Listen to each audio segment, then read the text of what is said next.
You're betting on developed markets versus developing, cyclicals versus defensives as well. Just unpack those thoughts for us if you can. Sure, no, and thanks very much for having me on the show. There's two major arguments that underpin those recommendations. Number one, from a developed versus emerging perspective, the key variable there is obviously the dollar. One of the surprises this year is the very strong trade that we've seen there. Our argument is what you've seen is very, very one-way investor positioning back in January as you saw the dollar looking over 13% cheap. On our estimates, the dollar is about 5% cheap now. That's about a 63% retracement in value. Interestingly, at the exact same time, if you look at leveraged positions in the dollar, those short positions have fallen by about 63%.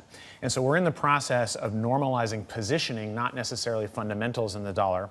That has some way to go, which will allow for outperformance for developed markets versus emerging on a short-term perspective.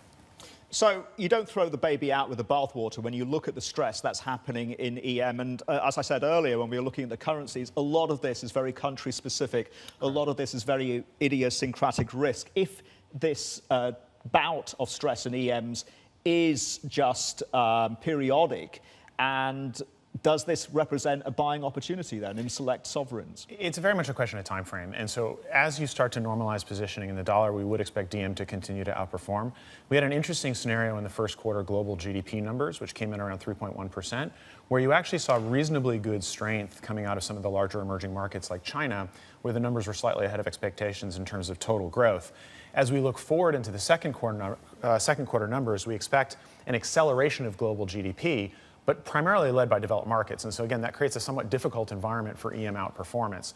Over the longer term, we hold a neutral view on the dollar, and then you should start to see the earnings revision cycle play out in emerging markets and provide more opportunity. We'd be cautious for the next 6 months. Can I just challenge you on the growth cycle, James, because the PMIs admittedly have been losing some steam. That's reflecting arguably some uncertainty over tariff policy plus late cycle moderation. Does it continue, or does it start to abate and stabilise and level off, or could it fall even further and be even more dramatic and sharper than it is now? It's a great question, and it ties back into the opening comment in terms of our views, cyclicals versus defensives. And I would argue that along with the dollar, are the two most important conversations in markets these days. Many, many investors are wondering whether the cyclicals run is over. Is it right to start positioning into late cycle positioning, which would be a far more defensive portfolio?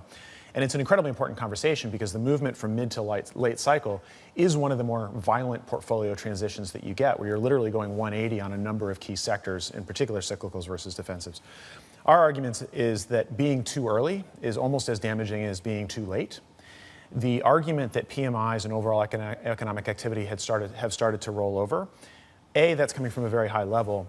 B, that argument started last August. Since last August, we've seen 15 percentage point outperformance of cyclicals versus defensive. So again, the timing element of this is absolutely critical.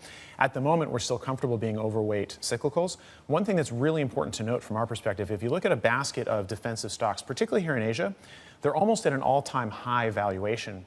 So the idea that you're going to start to cycle over into that very, very expensive defensive portfolio today is significantly too early from our perspective.